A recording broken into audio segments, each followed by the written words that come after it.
The film centers on Simon McNally, a man struggling with schizophrenia following a decade-long hospitalization, and Ed Dearman, a disgraced, irascible former college security director. Simon is shown attending a disastrous job interview where the manager is wary of his 10-year employment gap, which Simon vaguely attributes to medical problems. During the interview, Simon experiences intense internal auditory hallucinations, the cruel, mocking voice of his abusive stepfather, a dominant voice in his head that relentlessly criticizes and undermines him. This internal turmoil manifests outwardly as a brief, unsettling episode of word salad. The colorless ideas do not sleep tonight. The manager quickly dismisses him. Meanwhile, Ed Dearman is seen harassing a student on a college campus, falsely acting as though he is still in charge of security. He sprays a student who took a muffin with hand sanitizer in lieu of the pepper spray that was confiscated after he was fired. He is confronted by the current security director, Jeremy, who makes it clear that Ed is and never was and is no longer welcome on campus. Ed is bitter and isolated, clinging to his past authority. Simon returns home where he lives with his caring sister Dee Dee. She is preoccupied with her own life and studies, and when she asks about the interview, Simon avoids giving a clear answer, simply saying he is used to doing things on my own. Dee Dee tries to invite him to karaoke, mentioning how he used to love to sing, but Simon declines, explaining that singing is not really my thing anymore. This exchange highlights his struggle to reconnect with his pre-illness self. During a session with his doctor, Dr. Hoffman, Simon lies about his condition, claiming his hallucinations are totally gone, fearing a change in his medication that might affect his functionality. However, a sudden vivid auditory and visual hallucination, a terrifying flashback of his abusive stepfather violently assaulting his mother, shocks him back to reality in the doctor's office.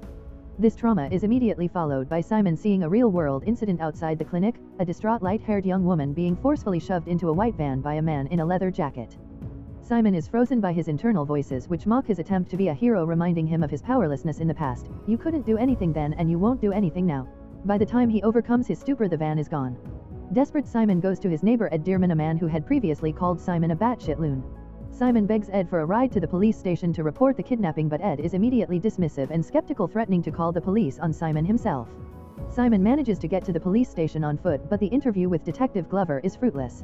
Simon's fragmented account, coupled with his nervous mannerisms and a misremembered license plate number, leads the detective to quickly dismiss him as an unreliable witness, especially after running the plate and finding it registered far away. Feeling invalidated, Simon returns to Ed, demanding help. Ed is initially resistant, insulting Simon, but the sheer desperation and belief in the younger man's eyes, coupled with the realization that the police are not investigating, intrigues him. Ed, who still has some investigative instincts, shows Simon how a license plate could be deliberately misread due to a vibrating van and suggests 5 or 6 plausible variations. They attempt to run the license plates at the DMV, with Ed using his former authority to intimidate a clerk, but Simon's erratic behavior and an outburst of word salad, which has 2 sides, the mountain, causes them to be thrown out. Now on the run from the authorities, Ed and Simon continue their search. Ed decides the girl was likely a sex worker, a working girl, so they seek out a local pimp, Cameron, by impersonating police officers. This attempt fails when Cameron's intimidating enforcer smashes Ed's car with a baseball bat, confirming that the girl wasn't one of his earners. Ed, frustrated and terrified by the violence, again abandons Simon, stating explicitly, "I don't believe you." Simon is left alone, sitting on a curb, silently clicking his pen, a new source of comfort to counteract the destructive internal voice. However, Simon's presence in the moving car is enough to draw Ed back. Ed eventually agrees to help Simon run the plates by visiting his former college and blackmailing Jeremy. Ed implies he will reveal Jeremy's inappropriate relationships with subordinates if he doesn't gain access to the secure database. With Jeremy's cooperation, they finally run the 5 potential license plates. The name that comes back is Daniel Shaw, a man with a previous arrest for assault. Simon recognizes the address provided and points to a nearby house on the computer screen. Ed realizes the house is just a few blocks away. The 2 unlikely allies drive to Shaw's house, the final destination of their desperate investigation, determined to find the girl before it's too late. After successfully blackmailing Ed's successor Jeremy, Ed secures 5 potential license plate numbers that might correspond to the stolen plates on the kidnapper's van. The 2 embark on a bizarre investigation, starting with the first address on the list. They pose as police officers to question the owner, learning the car registered to the plate was totaled and towed to a junkyard. On their way, Simon and Ed continue to clash over Simon's mental state. Simon attempts to show Ed what he experiences by blasting a car radio with pure static, an approximation of the constant noise and trauma-fueled voice in his head he endures. Ed, overwhelmed, commands him to stop. At the junkyard, they find the totaled car, confirming their suspicion that the kidnappers used stolen plates. Just as they realize they have hit a dead end, Simon hears a muffled scream, a hallucination driven by his fear and past trauma, which he briefly mistakes for the kidnapped girl. Ed manages to calm him down by shouting at him to look him in the eye and listen to him, temporarily suppressing the menacing voice that reminds Simon of his father. Later that night, the man who was driving the van and who had attacked Ed earlier at the diner appears at Ed's house. Ed is shot in the arm during a confrontation. Simon, in a desperate act to save Ed, uses the deceased man's gun to shoot the attacker in the face, killing him. Ed, injured and in shock, tells Simon to shut up about the murder, worried they'll both be implicated. Simon rushes Ed to his sister Dee Dee's salon where she is working. Dee Dee, a nursing student, is furious but agrees to stitch up Ed's wound while a client is still there, forcing her to tell a bizarre lie about an emergency wax. Simon attempts to give the attacker's knife to the police, but Ed stops him, insisting they must find the girl before the attacker's partners kill her. They realize they must find the remaining partner.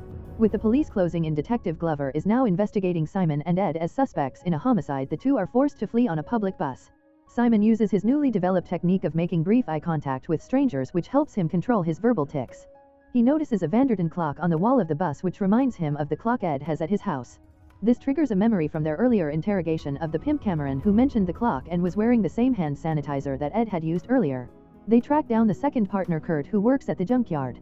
They confront him, and Simon, using a quick wit move inspired by Ed's earlier aggression, sprays Kurt in the eyes with hand sanitizer. Blinded and in pain, Kurt confesses that he is just a middleman who provided stolen plates for a fucking paranoid man who was involved in human trafficking. Kurt reveals the partner took the plates to a house on Frasho Road.